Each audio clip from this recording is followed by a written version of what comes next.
Tonight, a win for girls in BC. Some people don't have a lot of extra money to be spending, and it's really great that it's coming to all the public schools. Schools in the province will soon provide free menstrual products. Why it's happening here and who's pushing for it elsewhere. I think it's important for an employee of the states to be neutral. What Quebecers think about the plan to ban religious symbols for public workers. One small city weighs in on a big issue. That's the biggest mistake we're making right now, is not moving fast enough. We're going in the right direction, but we got to go faster. And with Canada warming at twice the rate of the global average, we look at the balance between fixing the problem and adapting to it. This is The National.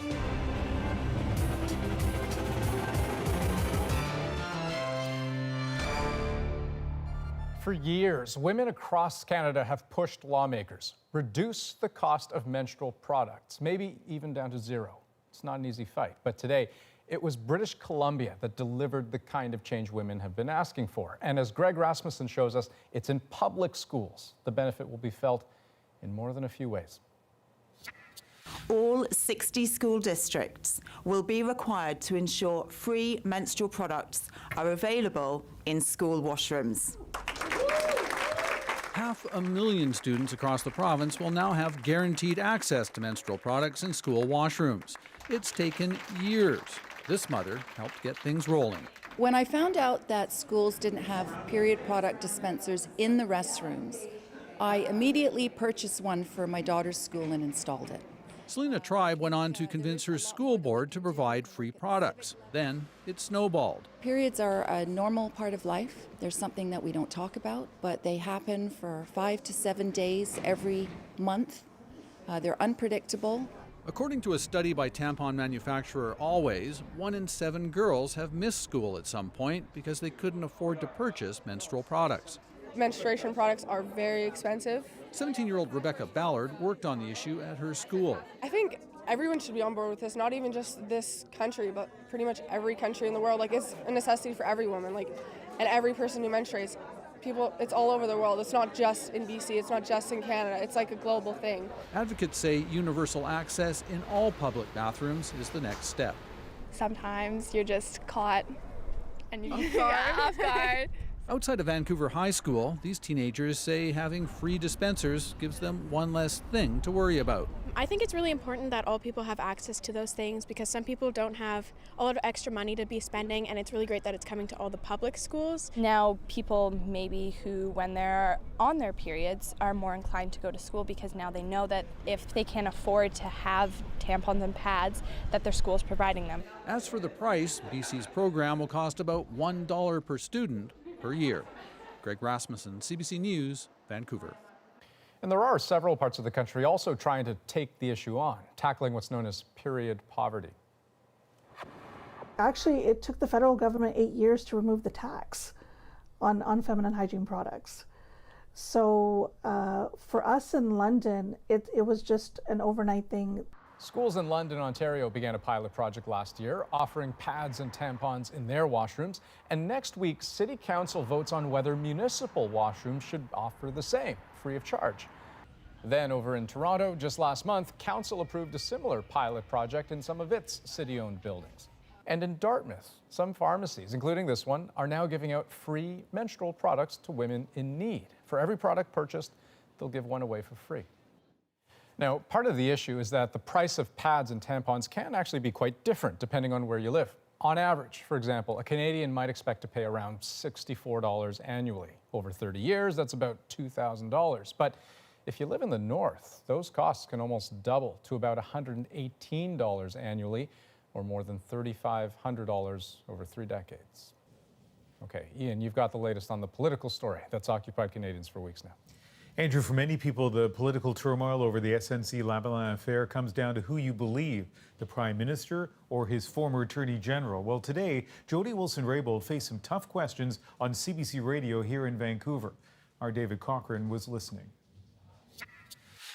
Talking about our marshal, Jody Wilson-Raybould says she was pressured to interfere in the SNC-Lavalin case, but denies reports that she was seeking assurances that amounted to the very same thing.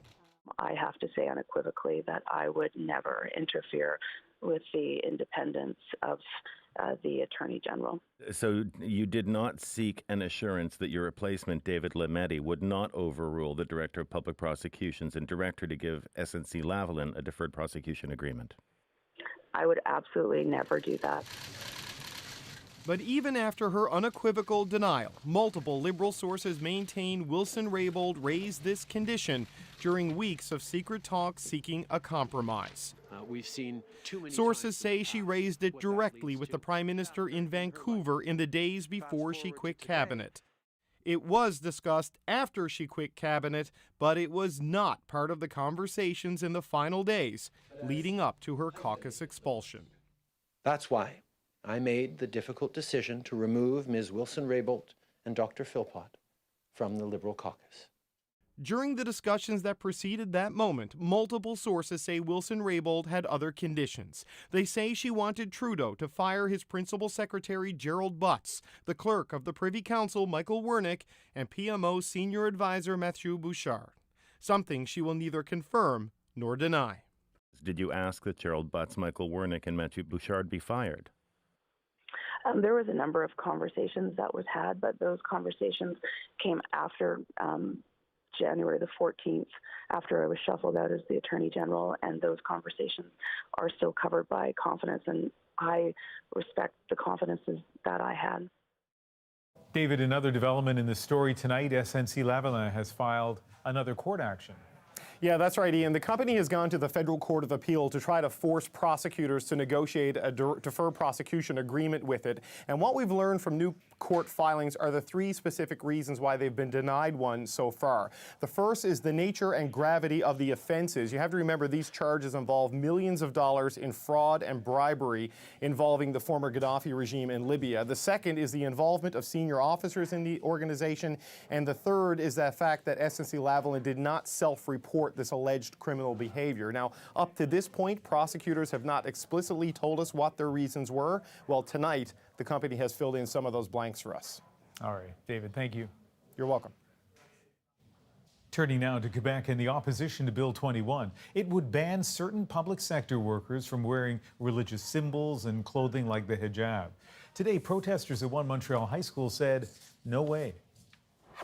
It's very discriminatory and very, in my mind, very racist. I'm hurt and disappointed in our government because this is my home.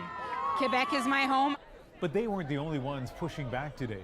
Members of Montreal's Jewish community also voiced concerns. Could you imagine a child growing up that wants to be a prosecutor or a judge or a policeman? No child should be denied the right to believe they can be anything. And this is a law that denies that. Premier François Legault hopes to have the legislation on the books by June. Now, while opposition is strong inside Montreal, leave the island and passions cool. Today, our Alison Northcott visited the home riding of the Quebec minister who spearheaded Bill 21 to see how people there see things. At his busy barber shop about 40 kilometers from Montreal, Yohanan Sandoval says banning religious symbols for some government employees makes sense to him. You have a specific religion, you're supposed to keep that for you. He moved to Quebec from the Dominican Republic at 14 and has watched the debate around secularism unfold and divide people over the past decade. They have to just pass the law and we move on. That's it. It was suburban areas like this that helped elect the CAQ last fall. Promises of a law on state secularism were a big part of the draw. Ahmad Ali, who's from Egypt, agrees with much of Bill 21, but says it shouldn't apply to teachers. My prof était catholique. He says he had a Catholic teacher in Egypt, and even though he is Muslim, their religious differences were never an issue. Many here say they want a secular law, but there are different ideas about what that should look like. Just take Constance Babin and Jean Couture. She supports the bill and says it's not about religion or race, but about separating church and state, even in the classroom. It's nothing to take off a headscarf to teach, she says, then put it back on for the rest of the day. But her husband disagrees. People could be shut out of jobs because they wear a veil or they wear a kippah, he says, and that bothers him. Francophones are alone North America. So it's important to understand that we want to preserve our culture. William Paget says he worries about the tone of the ongoing debate. I think that people use this law to use racism against the people. But he believes in a secular state. But like many here, he's torn about what kind of law should frame it. Alison Northcott, CBC News, Belleuil, Quebec. Okay, let's go down south. Shell-shocked by scandal, numb to the bizarre. It's maybe a bit cliche to describe politics in the U.S. as reality TV, but the cast for the 2020 season is staggering.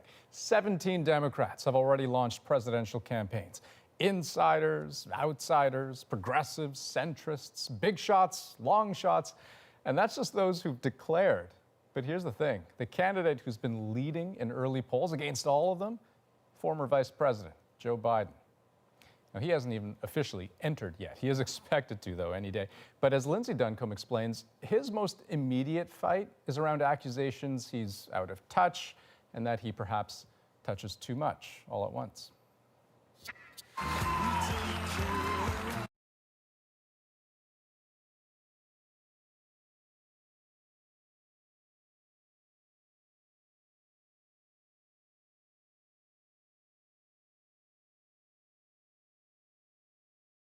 Biden tried it again. By the way, he gave me permission to touch him.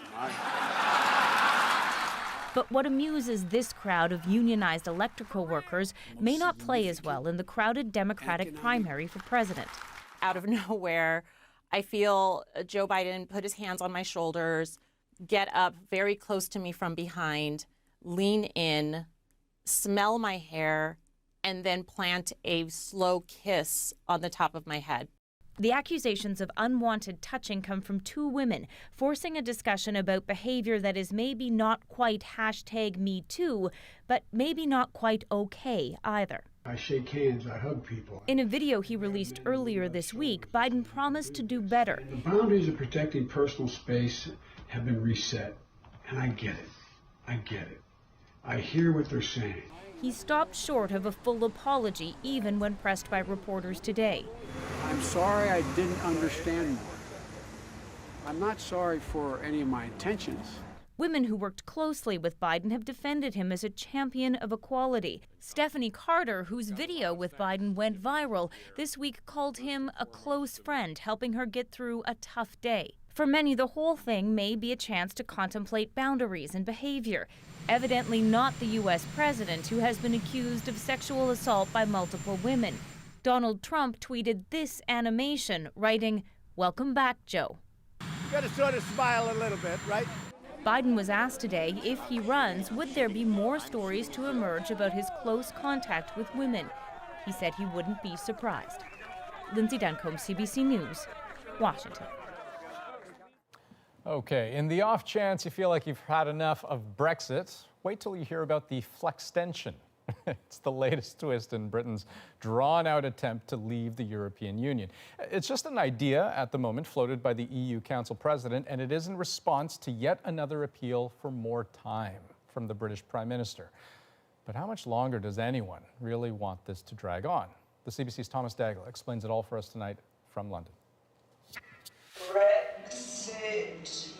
Call it history in slow motion. This museum exhibition tells the Brexit story, reliving the referendum 3 years ago, all the emotion that came with it, and how little it solved. Nothing's changed. Like, we all still are extremely on edge. We're at a very tense point, and this is history. Brexit is history. Order! And this story looks to be going on even longer. Questions to the Prime Minister. With the Prime Minister caught in a Brexit deadlock and reluctantly asking the opposition for help. But I think I'm right in saying that the Leader of the Opposition and I both want to ensure that we leave the European Union with a deal. Their closed-door meetings appear stalled. We haven't ended the talks with the government yet. There's been no obvious move on the side of the government. So, with the risk of a cliff edge a week away, Theresa May is forced to choose between a hard Brexit and another delay. This place shows no sign of agreeing to any deal. We should just leave the European Union, because that's what 17.4 million people voted for. The European Council president is floating a plan he's calling a flextension. It would allow Britain to delay Brexit by up to a year or leave sooner if MPs here finally approve the Prime Minister's divorce deal. She's got other ideas. Today, May released this letter to the EU demanding the exit period should end on the 30th of June. It is frustrating, she writes, that we have not yet brought this process to a successful and orderly conclusion. If we can't find a way through with Parliament, then we have no choice, but it's not our first choice. European leaders have denied the British Prime Minister the extension she wanted before, and they could do it again. This story's still unfolding. Who knows for how much longer? Thomas Stagg, CBC News, London. Some other developing stories we're following tonight. Rescue operations are underway in Iran, where more than 60 people are reported to have died in severe flooding across the country. Exceptionally heavy rain since mid-March has swamped hundreds of cities and villages. It's left aid agencies struggling to cope with tens of thousands of people displaced from their homes. Now there are new warnings that dams in some areas could overflow, possibly bringing more devastation this weekend.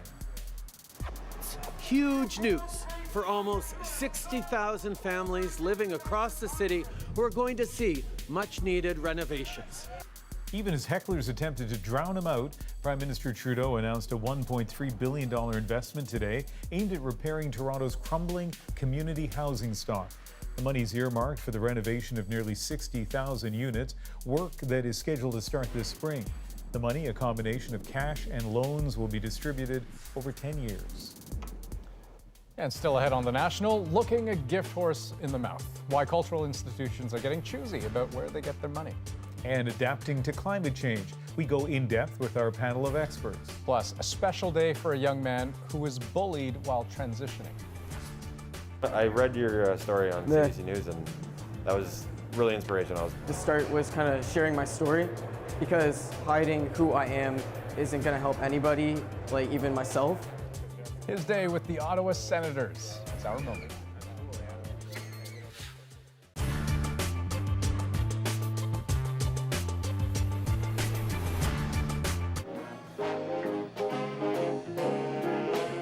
There was a festive atmosphere at the GM plant today, and both the company executives and the 18,000 workers here had much to celebrate. The new $2 billion investment will make the Oshawa plant the largest of its type in North America, using the latest high technology to build a new generation of medium-sized cars, codenamed GM10. Prime Minister Mulroney, Ontario Premier David Peterson, and United Auto Workers Director Bob White attended the announcement ceremonies, Mulroney using the occasion to make a pitch for freer trade. It's a confirmation of something that we've known, but perhaps have been hesitant to say to the world, that Canadians working together are good enough, productive enough, and innovative enough to compete with the world and to come out on top. But some political differences surfaced when Premier Peterson got up to speak. Peterson said the GM expansion is a direct result of the Canada-US Auto Pact, which the Americans want put back on the bargaining table in the coming free trade negotiations with Canada. While the Mulroney government has so far not excluded the Auto Pact from the negotiations, Peterson says it should be. This investment is in the true spirit of the Auto Pact, which, and I need not remind you, Prime Minister and ladies and gentlemen, from Ontario's point of view, is perhaps our most significant trade agreement, and the reason we are seeing this investment today. Later, at a news conference, George Peoples, president of GM of Canada, tried to get the same message to Mulroney. Our position is that the Auto Pact is continuing to work very effectively. We don't see that there is a need at this time to have it put on the table of discussions in the broader context of free trade. While a $2 billion investment might normally be expected to create a lot of new jobs, that isn't the case in the troubled and highly competitive auto industry. GM officials say that apart from some new jobs for auto parts suppliers, today's announcement will at best only preserve jobs at their Oshawa plants. Other GM plants, such as the one in Sainte-Thérèse, Quebec, face the possibility of big layoffs or being shut down entirely. David Halton, CBC News, Oshawa.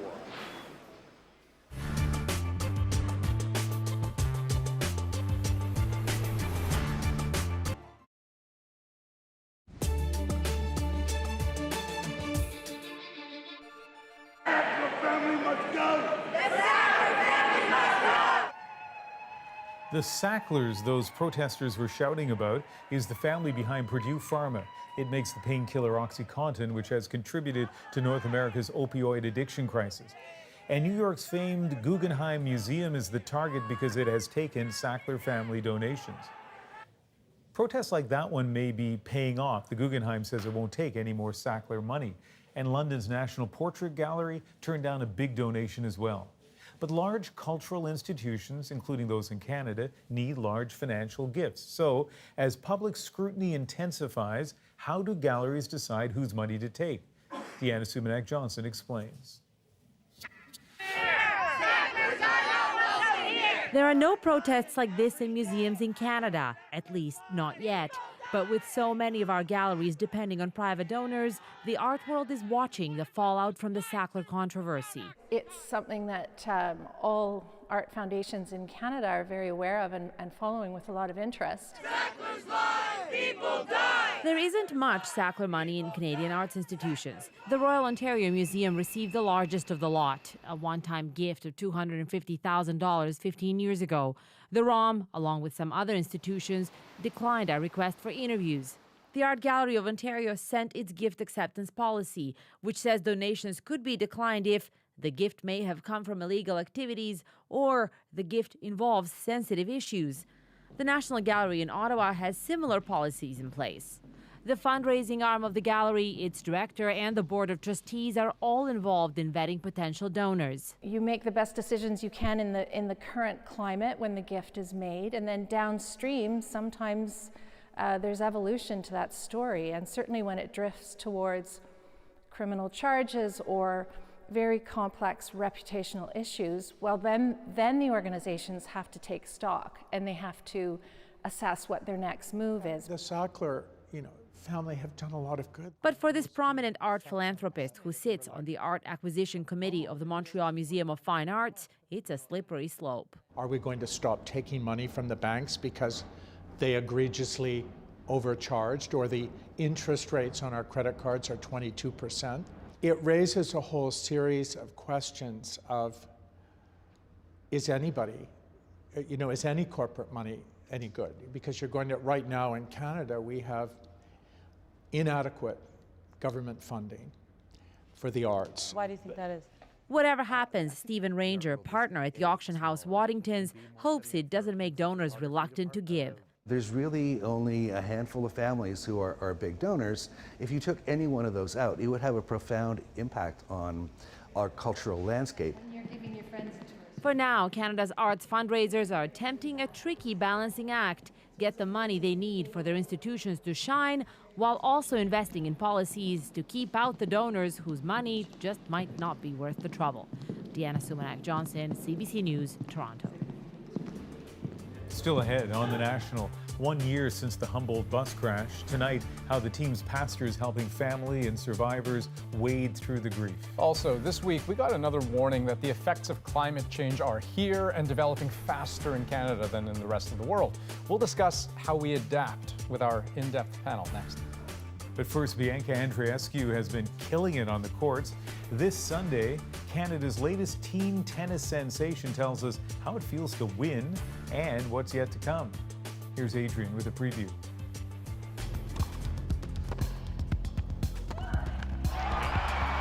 Astounding Andreescu. She is 18 and you are looking at the future of tennis. Canada's Bianca Andreescu making history in headlines. In months soaring from hard-working relative unknown to ranked 23rd in the world with brand new goals. Maybe crack the top 15 and do very well in the Grand Slams. So your coach doesn't quite know this yet? Well, we kind of spoke about it a bit here and there. Well, the Nationals for news anyway. Might as well find out here. Exactly. Canada's Court Challenge, Sunday on The National.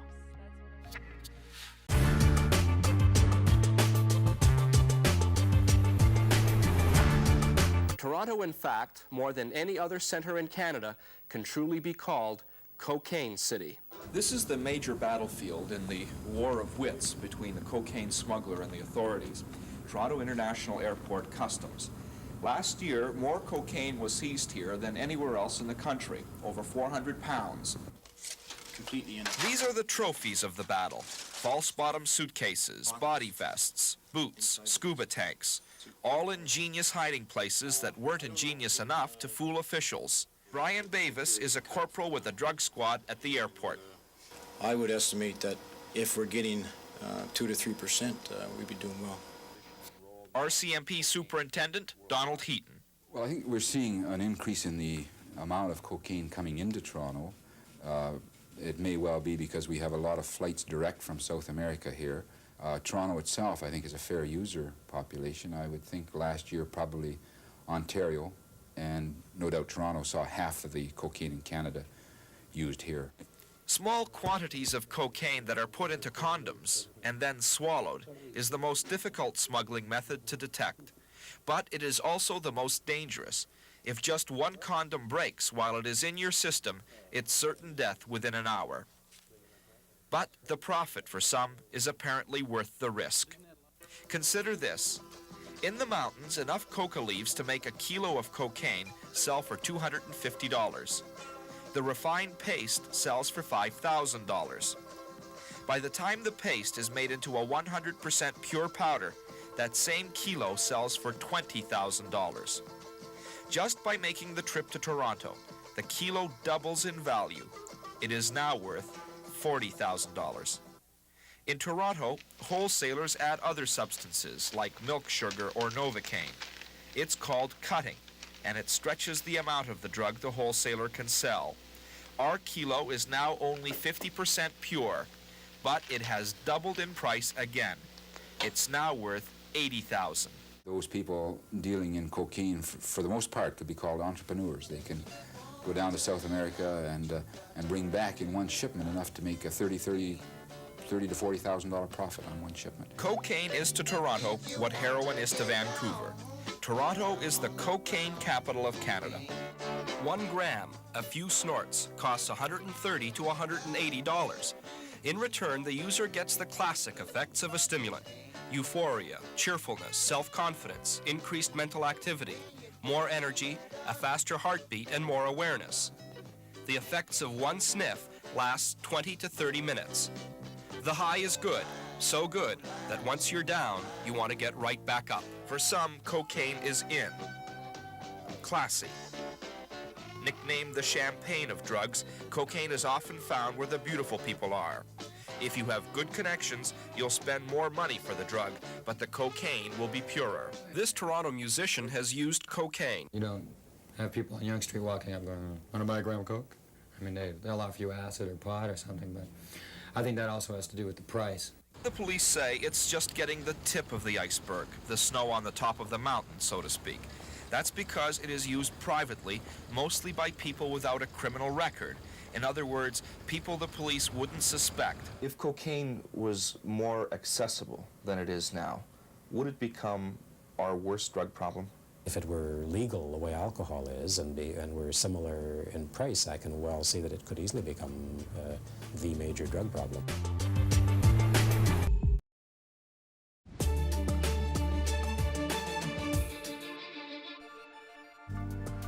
On The National tonight, we're keeping a close watch on several developing stories, including one involving disgraced comedian Bill Cosby.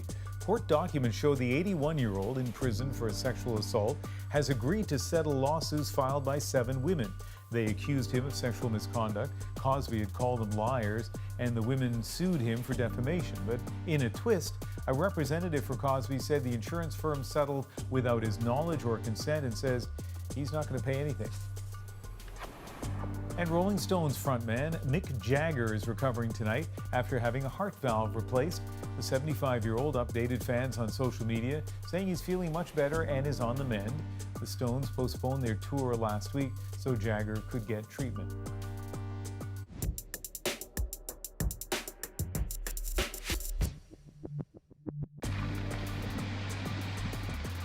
No matter how urgently you see the issue of climate change, this might have been a scary week for you. Canadians woke up on April 1st, no less, to a warning from federal scientists. This country is warming twice as fast as the rest of the world. Turns out, being a northern country, no joke. But also, in 4 provinces, Saskatchewan, Manitoba, Ontario, and New Brunswick, the federal government imposed a carbon tax. I'm not happy. We already pay too much. I feel like I feel it every time I need to fill up my car anyways. Gas in those provinces went up on average 4.5 cents per liter. So no matter how you slice it, the reality of climate change is hitting just a little harder than it used to, which makes us ask, is this a turning point? And what is the path forward anyway? To help us answer some of those questions, 3 people who know an awful lot about the subject. Blair Feltney joining us, head of the Intact Centre on Climate Adaptation at the University of Waterloo. We've got Catherine Abreu, Executive Director of Climate Action Network Canada, and Mark Cameron is Executive Director of Canadians for Clean Prosperity and a former policy director in Stephen Harper's government. So thanks to the 3 of you for joining us. And Catherine, I'll start with you just on that really basic question, right, of whether we are indeed at a turning point in terms of how urgently Canadians see the issue of climate change. Yeah, great question. I think 2018 was a turning point in a number of ways. Number one, we had that really pivotal report from the world scientists, the Intergovernmental Panel on Climate Change, in October of 2018 that solidified the science and I think sent a resounding message around the world. And we see that Canadians do accept the science of climate change. They believe it's real. Right. We have also seen just this past week, as you've mentioned, the report on climate change in Canada. So Canadians who may otherwise have been thinking climate change is something that happens in some other parts of the world are seeing it's real here in Canada. Totally fair. I mean, but there is still a PR battle ahead, right? And I mean, you just look at the inertia to overcome this notion that I think a lot of people maybe legitimately have that we're just kind of along for the ride, right? That Canada, you look at the sum total of this country's emissions compared to, China, the US, Russia, India, Japan, we're down at the bottom of the list. I mean, how do you reconcile that? Well, I don't think Canada is actually that small. We're about the 10th largest emitter in the world, and we're the #1 emitter among the OECD countries in per capita emissions. But the fact that Canada is relatively small doesn't mean that we don't have a role to play. We send troops to Afghanistan, even though on our own we could never bring about peace in Afghanistan. We send $10 or $15 billion a year in aid to Africa, even though we know that we can't on our own solve international development. So we have a global responsibility, and we have to take that responsibility internationally. That responsibility being to lead by example? Sure. There's no way that developing countries like China or India, Indonesia, Brazil are going to act if they don't see developed countries like Canada acting in first or at least at the same time. Climate change is irreversible. It is here to stay. We're not going backwards. Climate change has happened, is happening, and will continue to happen. However, relative to emissions of greenhouse gases, we should do everything we can to slow down the rate of emissions, to slow down the rate of change. But then we also have to recognize that extremes in weather relative to flooding, fire, drought, hail, wherever you may be in the country, that is going to be the reality going forward, that those challenges are going to become more and more dire or challenging, and we have to step up in terms of adapting to these extreme weather events, and we need to do so rapidly. Right. Mark, you come at this from a unique perspective because, as I mentioned in the introduction, I mean, you were senior policy advisor to Stephen Harper. What was it like trying to get climate issues on the front burner, and particularly in a government context? Because, again, just for context, I mean, Stephen Harper was a guy who wasn't exactly a fan of the Kyoto Protocol. Well, the previous government didn't ratify the Kyoto Protocol. However, the government did have a commitment to climate change at both Copenhagen and Paris. The 30% reduction target were the targets that Stephen Harper introduced. Minister Jim Prentice and John Baird had the Turning the Corner plan, which was actually quite dramatic. It called for a $60 a ton carbon price by 2020. So there was interest in the issue. It just unfortunately didn't go far enough, and we've seen many 2 steps forward, 1 step back on this issue. And there are always competing issues, though, right? And so I just wonder, was there a sense of frustration in the sense that you always want to do more, but those competing interests can get in the way? Sure. The global financial crisis in 2008 really set back progress on climate change for a number of years, and now the cycle has come around again, and climate change is back on the front burner. Carbon tax. It's one way forward. As I mentioned before, it's been imposed on 4 provinces most recently. Is it an effective way of tackling climate change, Kathy? Yes, carbon pricing works, but it can't work alone. And that's why the Pan-Canadian Framework on Climate Change and Clean Growth lays out over 50 policies that work together to address climate change, help with adaptation, and to grow our clean economy. But for those holdout provinces, though, who believe that there ought to be a different way, right? And again, to reiterate, Ontario, New Brunswick, Saskatchewan, Manitoba, on who those carbon taxes were most recently imposed, I mean, their point of view would simply be that you know, we could perhaps tackle pollution at the source, right, in terms of developing cleaner sources of energy as opposed to taxing people, say, at the gas pumps. Is there virtue in that approach? I think so. I would not dismiss it. In other words, when you talk to those governments, they may not be big fans of a carbon tax or a cap and trade system, but I don't hear any of them saying that that we don't believe that climate change is real and that we shouldn't work to reduce emissions. Right. They simply believe that there may be a better and or different mechanism to get there. Yeah, I mean, I think there's no question that economists will tell you that a carbon tax is the least cost, most effective way of reducing carbon emissions. And if you're not going to do a carbon price, and there are alternatives, you can do regulation, there are other ways of dealing with it, but you have to lay out what your alternative is and what the costs are, because there are costs of regulation just as much as there's a cost to a carbon price. And the fact is, nobody likes a tax that's visible, whether it's the HST or a tax at the gas pumps. But if you don't have visible tax, you're going to have hidden costs that are buried throughout the economy. You said something interesting there, that economists like the idea as an effective way of dealing with the environment. Do environmentalists and ecologists see the idea as being a particularly effective one? I mean, that's a question I posed to you earlier. I also wonder if there are other alternatives, other better ways. We have plenty of evidence to show us that carbon pricing can work to drive down emissions. It doesn't hamstring the economy. It actually works to ensure that we're incorporating the costs of pollution, because right now pollution's free. But it is absolutely the case that there are a variety of other ways to achieve those goals. We're unfortunately in a situation in Canada right now where the conversation around climate change has become highly partisanized and highly polarized.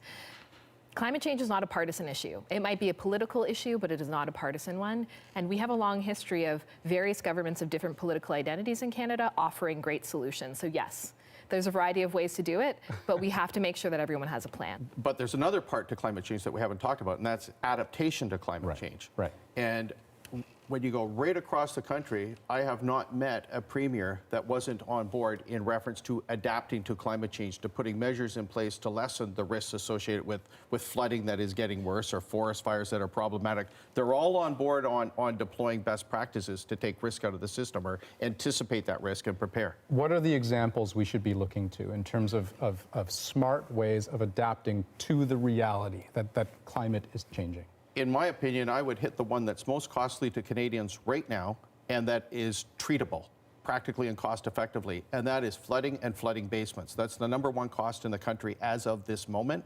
And there are things people can do around their house on a weekend for a few $100s that will be the difference in most cases between having perhaps a $40,000 or $50,000 basement flood or not. And it's as simple as, for example, things like disconnecting the downspout from the eaves trough system. If that goes into the ground, cut it off, put an elbow on direct water 3 meters from the foundation. Plastic covers over window wells so the water doesn't fill the window well, go into the basement. Check your sub pump to make sure it works, that it's not seized, and so that when the water hits, it will pump the water out of the basement. It's ready to work. A few things like that around a house can be the difference between having a major flood in your basement versus not. That is highly doable, and we should operationalize that as top priority. In terms of conveying the message that this is an urgent issue that is worthy of our attention and immediate action, I mean, what would you say?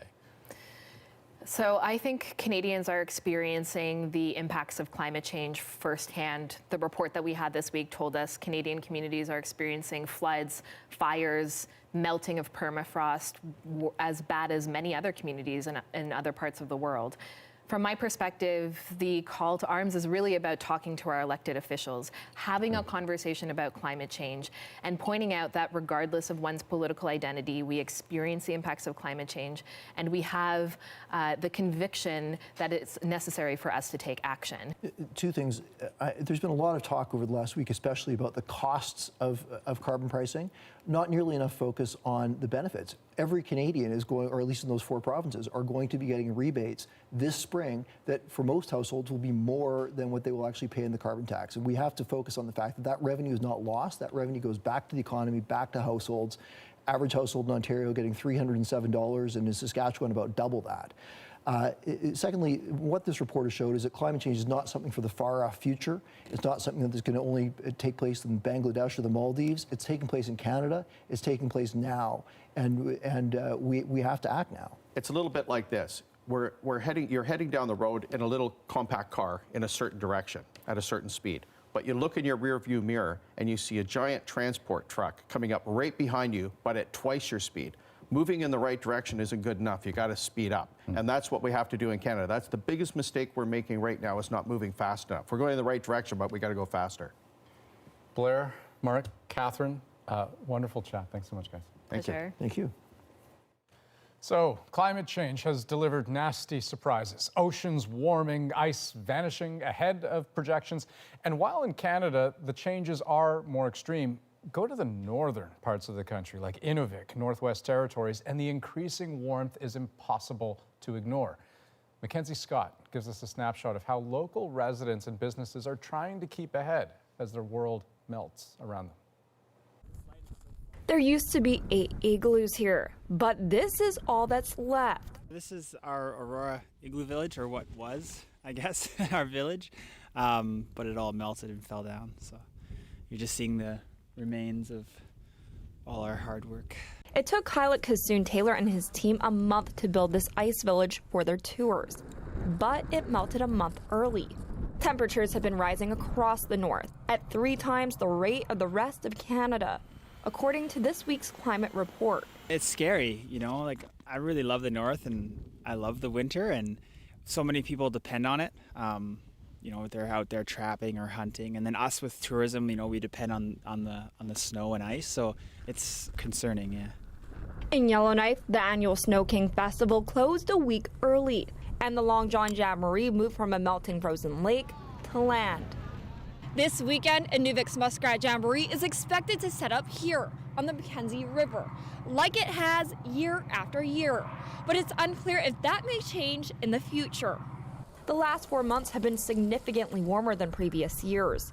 In March, the average temperature was only -8, when the historical daily average was -22.3.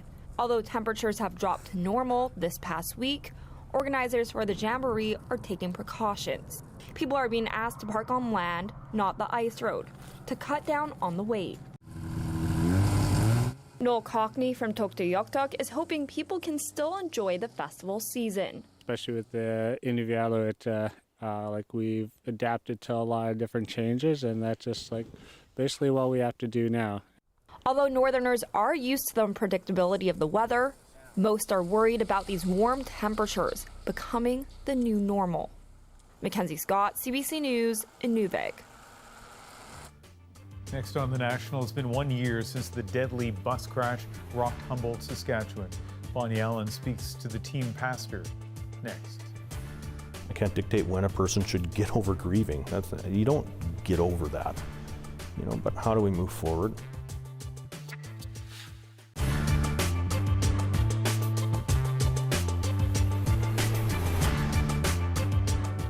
The World Wars, Korea, Vietnam, wars far removed from Canada's First Peoples. White man's battles, some said, on battlefields in foreign lands. But the wars reached into Indian, Inuit, and Métis homes across the country. Aboriginal men and women volunteered in the thousands. Many sacrificed their Indian status to do so. Many sacrificed their lives. Over 6,000 Aboriginal people joined the armed forces during World War II. For many, the threat of Nazism expanding to this country seemed very, very real. But even while they were fighting fascism on the front lines, Aboriginal soldiers were fighting racism at home. Harry and Teresa both grew up in the prairies, both in Métis settlements on the fringes of white society. The Métis knew about battles. Their enemies were poverty, tuberculosis, and indifference. We get up at 6 o'clock in the morning and go to bed at whenever the sun goes down just to make a living, just to put food on the table. There was no money involved. There was nothing. There was nothing there for us. I come home crying once. I told my mother, and she says, "What's the matter with you?" You know, and I says, "Well, they beat me up outside. They're after me." And he says, "What for?" I says, "Well, they call me dirty, stinking Indian." And he says, "Go on away, you know. You tell them kids over there that your great-grandfather was pure white, you know." While Canada ignored Aboriginal calls for help, the Aboriginal people answered Canada's. Some were thirsty for adventure. Some felt a duty to defend the Queen who had signed their treaties. Others wanted 3 square meals a day. Our whole community enlisted. All the guys were gone, and there was not very many young people left. And the older guys went too. I mean, the married people went. I mean, our community was devastated. My father says, "Well," he says, "you're a man. You're a soldier. You're fighting for your country." And that's the words that he said. And he dug in his pocket and pulled out 52 cents, put it on the table. He says, "Now go and get a bottle of Catawba wine." For 18-year-old Harry, whose father Joseph was a World War I vet, the war brought the first taste of alcohol and the first taste of equality. It was the first time in my life I had any clothes that I could talk about. So, they give me boots, and they give me soap, and they give me a towel, and all them things that help us every day. Teresa's brother, George Dion, enlisted immediately. When Teresa signed up, 18 years old, she didn't want anyone to know she was Métis. If you told anybody you were Métis, that you weren't accepted into their circle, and we always strive to be accepted, of course. Teresa served in the Women's Corps, posted in Alberta. Harry went overseas, spent 2 years in England.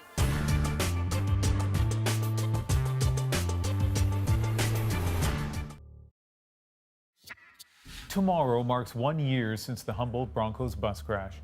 The sudden high-speed collision claiming 16 lives and forever changing so many more. On that Friday night, the heartbreaking details slowly emerged. But we begin this hour with the breaking news out of Saskatchewan. The RCMP have confirmed a deadly crash involving a bus carrying a junior hockey team. A number of injuries have been reported as well. So much promise and potential was lost in those shattering moments. So much anguish haunted those who survived and all of their loved ones. The tragedy threw a community into mourning, and grief echoed across this country. It's no wonder. The bright, eager faces of the victims can still make you ponder the lives they would have led. Through Humboldt's darkest days, some people in the community stepped forward to give voice to the despair and help people through their ordeal. Bonnie Allen caught up with one of them as the somber anniversary approached. In the small city of Humboldt, reminders of the Broncos hockey team and that catastrophic crash are ever present.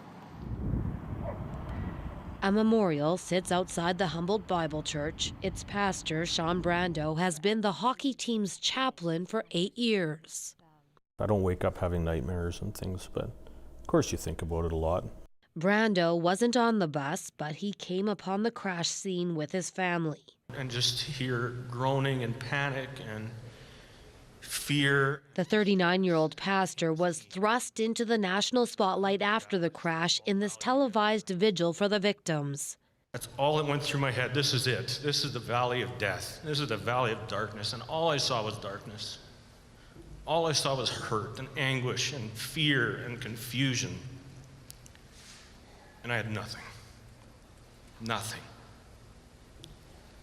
I'm a pastor. I'm supposed to have something. His raw anguish. I don't know why.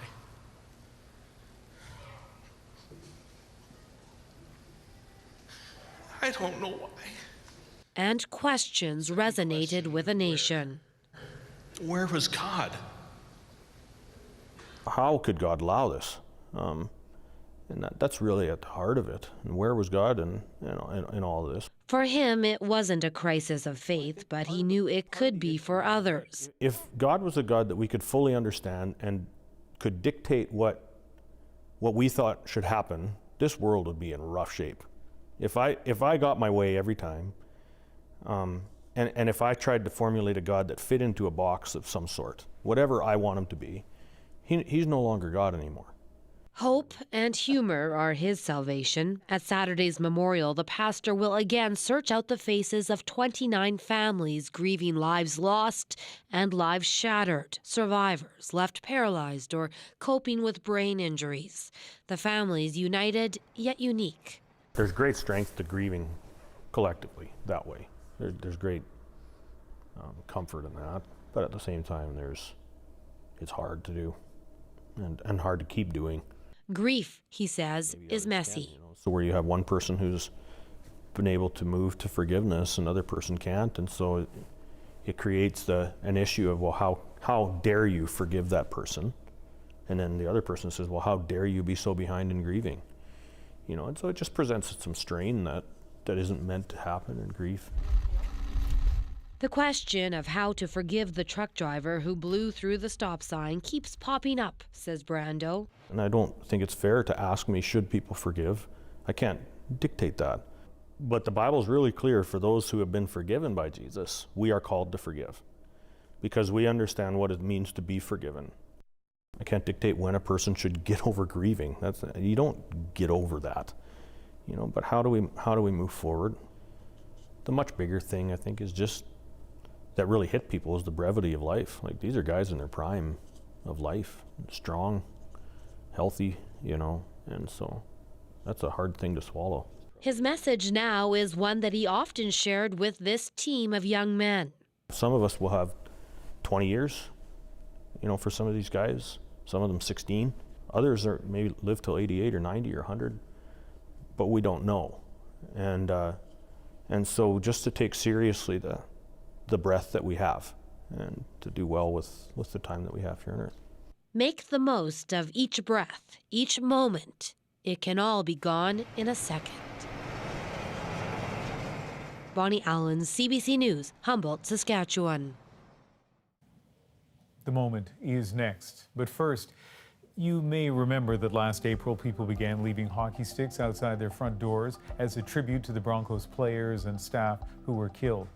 Back then, the idea spread on social media through hashtags like Sticks Out for Humboldt.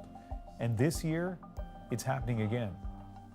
The hockey community is so tight. I mean, even myself this year at the University of Guelph, we had one guy this year who played a season for Humboldt and two more in the league who were on the bus that April evening. As someone who came out of junior hockey recently, I'm pretty familiar with the culture just within that world, and then something like that shook up that world really hit home to me.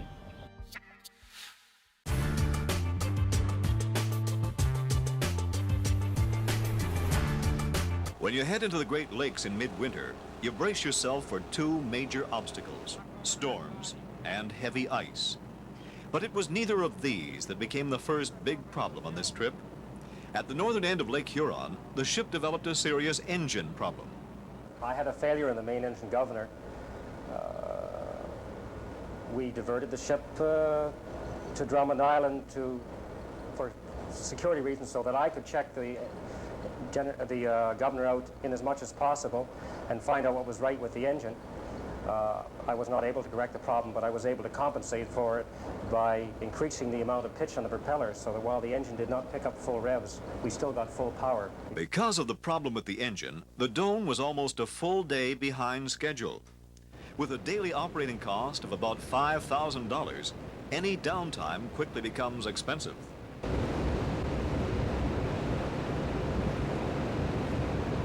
The ship arrived in Chicago January 27th, unloaded a portion of her cargo there, and headed back north in Lake Michigan. The weather remained cooperative. No big storms developed. But there was ice and plenty of it. Progress was slow through the Straits of Mackinac and the St. Mary's River system as the ship headed for Lake Superior. Still, the Doane transport was able to cut through the ice on her own. The Doan was to find its biggest ice problem outside Marquette, Michigan. Up to 3 feet of ice brought the Doan to a standstill. Forward movement was impossible without the help of an icebreaker. If it hadn't been for the American Coast Guard, we never would have gotten in there. How long did it take?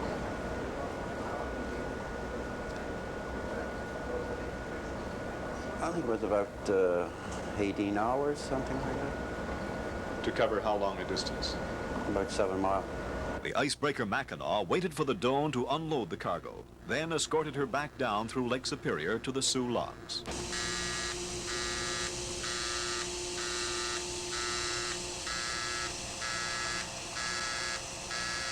From the Sioux, the Canadian tanker proceeded alone into the St. Mary's River system on her way home. That brave attempt proved to be in vain. About 1 hour later, the Doan was icebound again. Aboard the ship, time dragged as we waited for help from the Coast Guard. Oh, it can be quite frustrating sometimes because when the ship is moving, you know, you're going somewhere and then you're sitting there doing nothing, so it's not very fun. Watch TV, you know, or I go down to my room and I have a cassette player, you know, and I just sit down and listen to my music, or, you know, do my laundry, or, you know, we play cards or anything like that. There are 20 men aboard the Doan transport and 1 woman. 22-year-old Jackie Beaton is second cook. She's been shipping out for the past 3 years, following in the footsteps of her 3 brothers. And what's it like to be the only woman on a ship? No serious problems, says Jackie. I've had a few, but not really to speak of. There's not too much. It gets lonely sometimes, but that's about it. You're pretty well protected on the ship with the union and everything. If anyone gives you any problems, they get fired. So you have no problems, really. You don't have to lock your door at night or that sort of thing? No, I've never had to anyway. I hope I don't have to. Would you marry a sailor? No. Why no, not? I wouldn't. I wouldn't see enough of them unless I sailed too, and I don't want to sail too. So that's out for sure. We're not sure. We think it's a heat exchanger, and the German heat exchanger down. The U.S. Coast Guard vessel Raritan arrived on the scene about 1 o'clock the afternoon of February 3rd. Small but powerful, the Raritan soon had the big tanker moving again, but only briefly. One of the icebreaker's motors went out. End of the mission.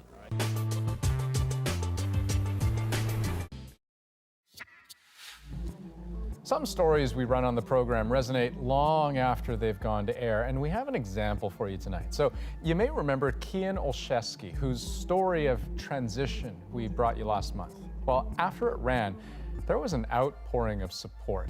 And one professional hockey referee in particular was especially touched by one particular part of the story. You see, after transitioning, Kian stopped playing hockey because he was bullied by teammates and coaches. And so this referee arranged a trip for Kian and his family to see and meet the Ottawa Senators. And that is our moment. He said, your league didn't support you, and I want to show you that the biggest league in the world has your back. I read your story on CBC News, and that was really inspirational. I was really, really proud of you. Nice to meet you. Yeah, you too. Thank you for coming tonight. And we appreciate the support. All right. How's it going, man? Hi, Anders. You were active for the summer ones? Yeah. So there it is. So that's where I put the That's awesome, yeah.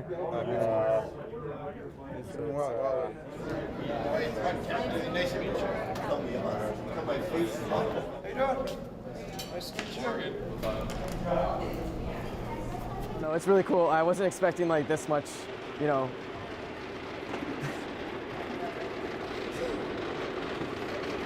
I guess I wasn't expecting like kind of this much stuff to happen tonight. I would say undid a lot of the stuff that happened to me in the past, so. Two things that I'm struck by there, Ian. One, he doesn't seem nervous at all meeting all those superstars. But the other thing is that there's so much good that people are ready and willing to do. Sometimes they just need the right connection, right? The right story, the right motivation to get them to do the kindest of things for a complete stranger. That's pretty rare and that's pretty special. It tells us a lot, Andrew, about the moment of time we're in right now, but it also says a lot about the Ottawa Senators. They didn't have to go through that process. They certainly didn't have to allow cameras in for it.